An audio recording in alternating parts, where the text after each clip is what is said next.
The fire department gets a new leader, and will congestion pricing ever be imposed? The Point starts right now.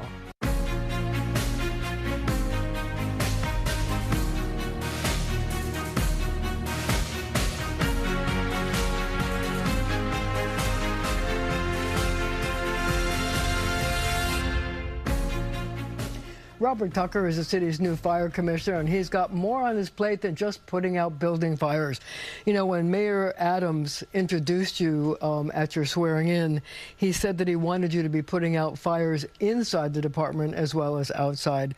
And I think he meant to deal with the decades of discrimination or lack of diversity in the department. How difficult is that going to be for you to deal with? Well, look, first of all, thank you very much for having me. I'm grateful to the mayor and his public safety staff for appointing me to this lifetime dream job that I now have.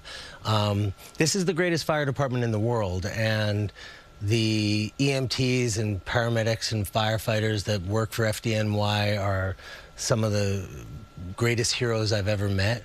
And I'm just getting to know them now. It's my first week as fire commissioner.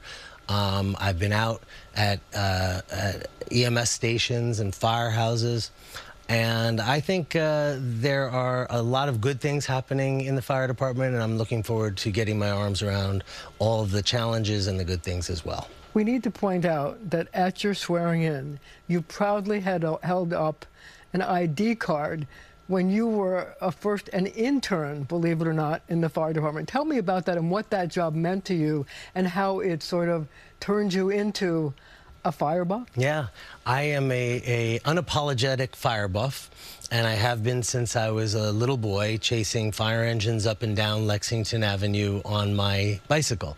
I remember. Did you really do that? I really did it. And not only did I really do it, Marcia, but on 85th and Lexington, there was a Radio Shack. And I remember when I got a 4-channel scanner with the fire frequency in it. And I didn't have to just chase the fire engines anymore, because I was able then to know where they were going. And so if they got ahead of me, I could still get to where they were going. So I did it, and those were some really, really fun times. What made you so interested in firefighters and chasing fires? I know you also mapped where there were fires and the patterns of fires. Where did this come from? What young person in New York City isn't in awe of the firefighters, EMTs, and paramedics and cops? And who doesn't want to be a fireman or an EMT helping people in New York City? At the time when I was young, the fire department and EMS were separate. But I was not just lucky enough to be an intern in the fire department. I was also an intern at the Health and Hospitals Corporation, assigned to EMS. You know, I've always said that one thing about firefighters is it's a very pure job, because all they want to do is save your life. Not all they want to do, but that's what they want to do. But still, there are difficulties on the job, especially lately with the development of lithium-ion batteries. And I wonder how you feel the fire department should be dealing with it, and should there be any changes in city policy so that it'd be easier for firefighters to deal with it. Yeah, well, I want to thank outgoing or former Commissioner Laura Kavanaugh for all the work she did getting us aware of the lithium-ion battery problem. It is a big problem. And she and our Bureau of Fire Investigations have done a great job on not just calling out the issue, but also working with our legislators, both city, state, and federally, to address it. There's a lot of work to be done there, and we're going to continue. Are those the most difficult fires for the department to cope with? Look, there are all different types of fires, and I was not a firefighter, and I have a huge amount of respect for the men and women who are fighting the fires. There's no question that they're dangerous. We have seen some tragedies here in the city around lithium-ion battery fires. They're toxic. The fire spreads quickly. But our men and women are getting their arms around how to deal with that quickly. So in dealing with the issue of diversity or expanding the fire department, do you think you're going to have to do new recruitment plans? Like, what are your ideas about it? I mean, you know, we're always going to be thinking about diversifying further the fire department to look more like our city. And that is a top priority of mine. I met with some of the senior leaders of the fire department this morning, and we talked about that. It's something we're going to talk about a lot, and we're going to work very hard to get everyone that we can from all neighborhoods of this city to be a part of this great department. Do you think it's difficult to convince, like, women, for example, that firefighting is actually a career that they could embark on? Well, it shouldn't be. And I hope it's not, and I'm going to do everything I can to make the fire department as inclusive as possible. You know, you've also been a member of the FDNY Foundation, and I wonder, from that vantage point, are there things that you think the fire department needs to embark on, new equipment, new ideas? Like, do you have ideas of where you want to take the department next? Yeah, look, I'm very proud of the work that the FDNY Foundation does. Fortunately, I've resigned from the board and I'm back on the board as the fire commissioner, so I get to stay very involved in the efforts that the foundation makes around fire safety education. The foundation gives millions of dollars a year to the department for things like training around forcible entry doors and education, both in the community and for firefighters, smoke alarms that we give out for free in lots of communities. At community events, we have a block party this weekend in Staten Island, which I'm excited to be at. And I am very eager to stay involved with the foundation.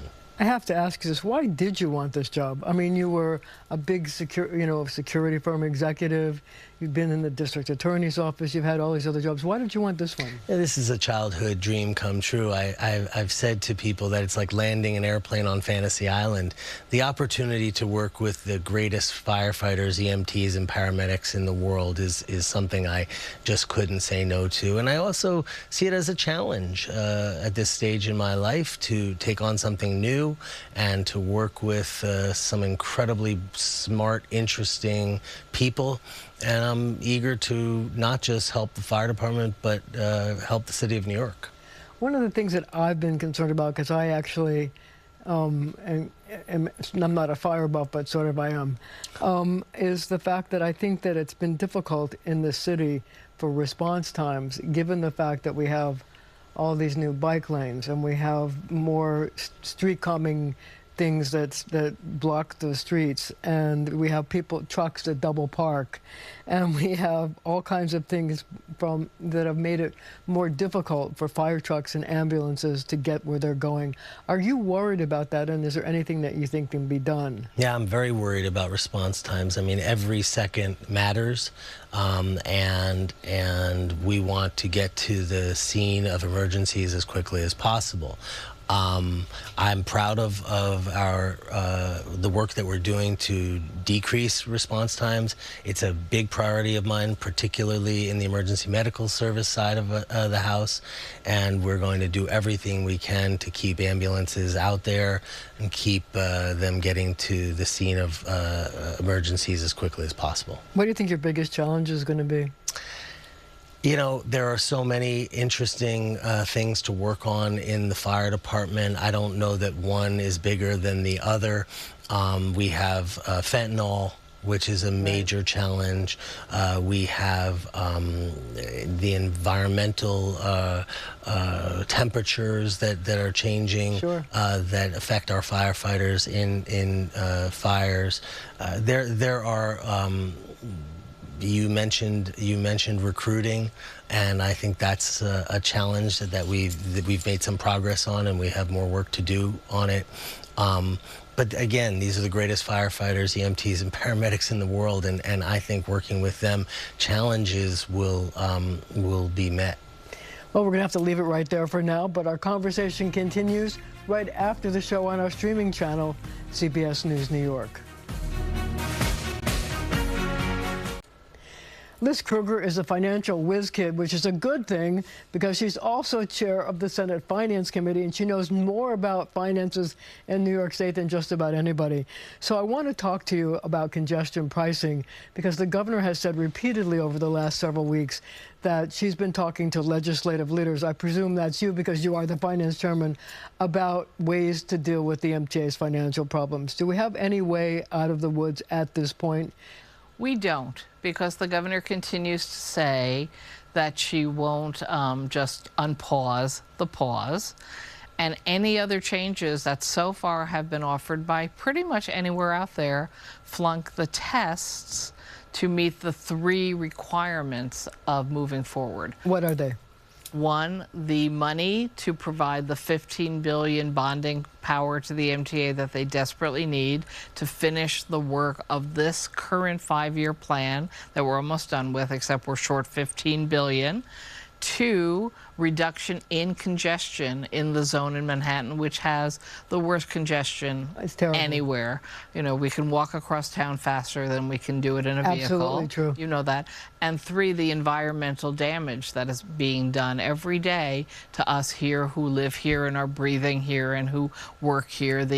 All summer, if you look at the weather reports every day, and I do, not just on precipitation and how hot it is, but on the air quality, for a huge amount of this summer, people with any kind of respiratory illnesses, older people and children are being told to stay inside. It's too dangerous to be breathing our air. So we have to meet all 3 targets. And frankly, the reason it took 15 years to get here was because it was a really hard thing to do. And any changes we would make need then to get the federal environmental approval, which could take another year before we got approval. So I continue to urge the governor to basically do what I do every day. I realize I've made a mistake, I go oops, and I try to fix it. So I really believe that the governor hadn't thought through all the ramifications of pausing congestion pricing. Look, we know she's getting very bad media and public opinion responses. I really just think the right answer is go oops, and just press the button. So let me ask you this. One of her arguments was that $15 was a really hard number for a lot of people to pay.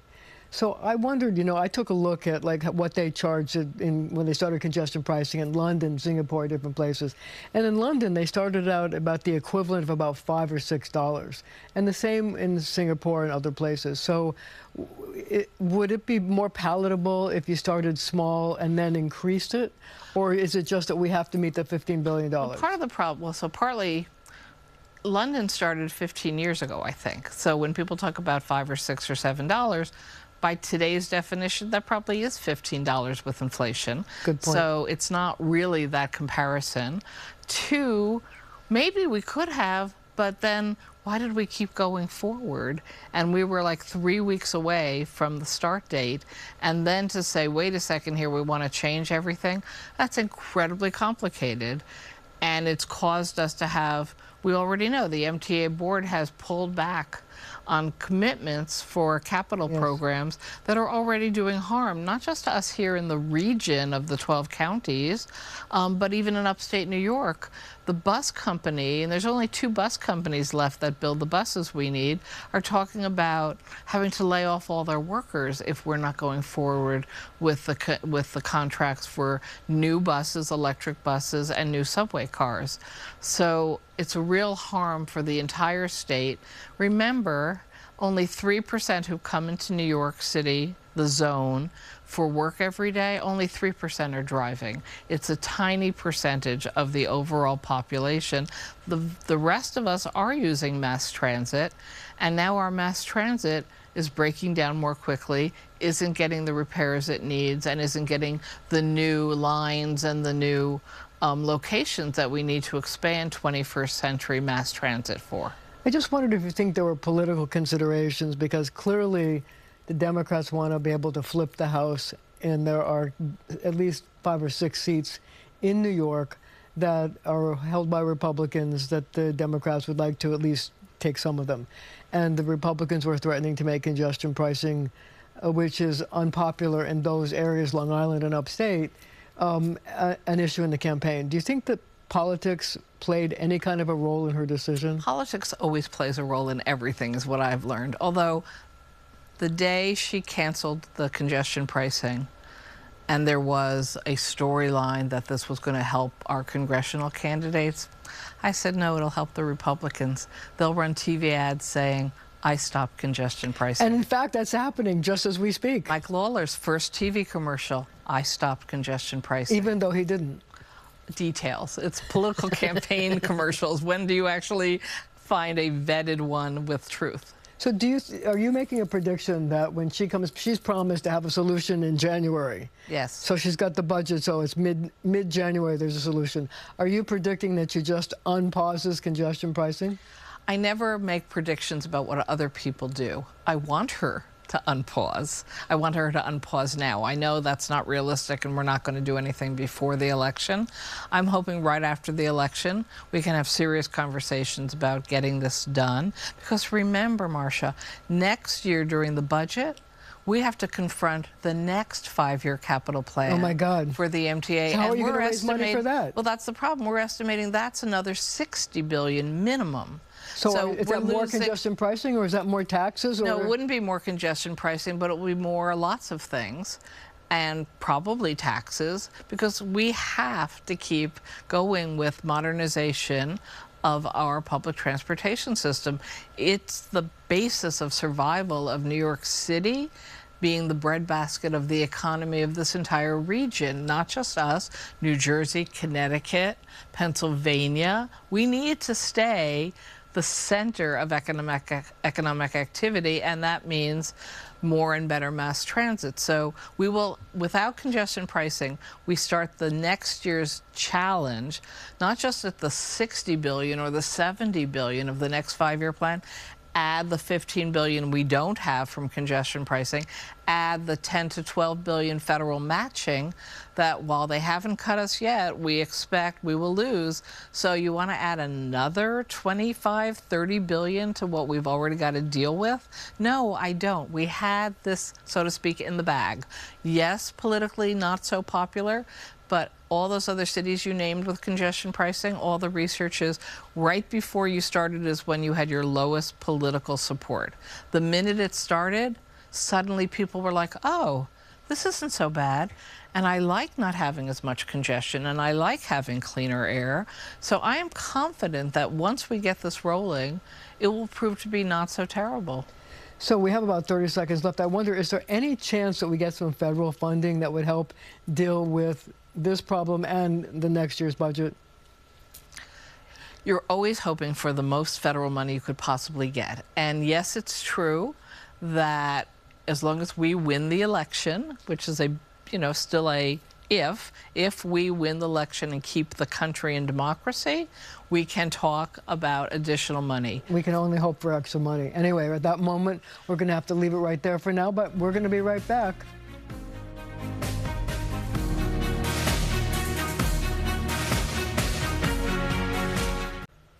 Thank you for joining me. I sort of want to say for crying out loud, because that's the question of the week. When do New Yorkers cry, and where? They're weighing in on your point. Is crying a sign of weakness? No. No. No, I don't think so. I don't think so, to be honest. I think you can cry just to let your emotions out. Actually, yes, it is. It's a sign of a temperament. Everybody cries. I don't know why. It just seems natural to cry. People cry for lots of different reasons. It can be emotion, it can be nerves, it can be anything. It's a release, not necessarily weakness. Is it okay to cry at work? I would advise probably not crying at work unless you're in the safety of like one specific coworker. I think you lose a little bit of professionalism when you cry. You know? Lose respect, yeah. 30 years in newsrooms is where I grew up, so. You know what? Me too. I know. I could cry a lot. So it's not always a good idea. I would say if you're going through something hard, yeah. People are entitled to have emotions. Is it okay to cry at work? Yeah. Why? Because work is stressful. Because of Jesus wept. I try not to cry at work because it makes other people uncomfortable. They think that it's a sign of weakness, but if you can find like a private time, it's better than doing it at work. When you're in a workplace environment, I think everyone should be serious. So you shouldn't cry. You can cry on the inside, but not on the outside? Wait. That might be like twisting with friends and like people you trust, but when at work, you should keep it professional. Yeah. And if you don't know them, let the emotions out. Yeah. Home, you know. Have you ever cried at work? I cry whenever I feel like it, and it happens quite, like, minimum 3 times a day. Not in front of my boss. No. Yes. Oh, yes. What made you cry? I was frustrated. No, Why not? because I never had an unhappy moment at work. I had a 5th grade teacher, and she used to have this like circle. We would sit at the end of every Friday. We would sit down and like talk, and like we would let our emotions out. And I think I cried once during that. It was powerful. She was a good teacher. So is yelling more acceptable than tears? Yes. It is, but it shouldn't be. Not really. Not really. It used to be. I think because anger is seen as like probably stronger, and tears are weakness, so anger is more like valid sometimes in spaces than tears. I feel like crying is a better way to process your emotions. I personally don't believe that yelling is a sign of strength. I think that it's another emotion.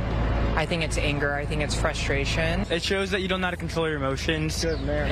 And you need to be able to control your emotions to show what type of person you are, and you have yourself like together. And talking it out is the best way without raising your voice or getting angry at someone. I agree. No, I totally, what he said, honestly.